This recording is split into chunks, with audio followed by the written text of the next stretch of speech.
45 അടി നീളത്തിൽ 10 പീസോളം അതിൽ ജോയിന്റ് ചെയ്തിട്ടാണ് ആ പ്രിന്റ് അവിടെ കയറിയേക്കണത്. Before, after.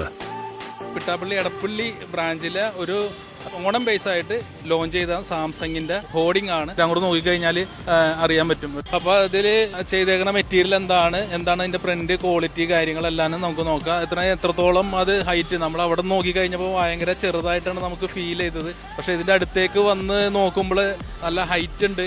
തലയുടെ ഇവിടെ നിന്നാണ് തുടങ്ങണത്, ഇവിടെ നിന്നാണ് സ്റ്റാർട്ട് ചെയ്യുന്നത്. അപ്പോൾ ഏകദേശം ഒരു 25-26 അടിയോളം ഹൈറ്റ് വരുന്നുണ്ട്. നമുക്ക് നോക്കാട്ടോ എത്രത്തോളം ലെങ്ത് ഉണ്ടെന്ന്. ഞാനിപ്പോൾ ഇങ്ങനെ സ്റ്റെപ്പ് വൈസ് ഇങ്ങനെ നടക്കുമ്പോൾ നമുക്ക് ഇതിൻ്റെ നീളം എത്തണില്ലല്ലോ, 45 അടിയോളം നീളം വരുന്നുണ്ട്. അപ്പോൾ ഇതിൽ യൂസ് ചെയ്തേക്കുന്ന ഈ ഫാബ്രിക്കിൻ്റെ ബാക്ക് സൈഡ് ബ്ലാക്കും ഫ്രണ്ട് കളർ വൈറ്റും വരുന്ന മെറ്റീരിയലാണ് ഇതിൽ യൂസ് ചെയ്തേക്കുന്നത്. ഫാബ്രിക്കിന് ശരിക്കും പറഞ്ഞു കഴിഞ്ഞാൽ വൈറ്റ് കളർ തന്നെയാണ് വരുന്നത്, ബ്ലാക്ക് അങ്ങനെ റയറായിട്ടാണ് വരുന്നത്. ഈ സൺലൈറ്റിൻ്റെ ഇതുകൊണ്ടിട്ട് നിഴലടിക്കുകയോ ഇത് ബ്ലറായി കാണുകയോ അങ്ങനെ ഒരു വിഷയം ബാക്ക് ബ്ലാക്ക് ചെയ്യുമ്പോൾ ഉണ്ടാവില്ല.